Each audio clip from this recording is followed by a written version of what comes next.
Leon here from ATK South Africa. In the recent few months, we've had a few problems with people's Facebook profiles being cloned. And it's actually quite simple to prevent this from happening to your Facebook profile. All you need to do is make sure that these people that are cloning profiles cannot see your friends list. This is quite simple to actually achieve.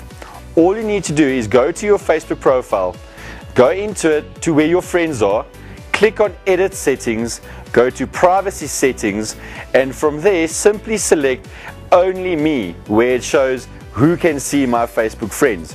You could even go one step further by also selecting the same setting on who can see which lists and who you follow, to prevent people from seeing anything that is relevant to your friends, lists or pages that you follow. When you've selected these settings, simply click Save and Close, and it's simple as that. When people can't see your friends, they've got absolutely no reason to clone your profile. Thank you very much, and I hope this was helpful.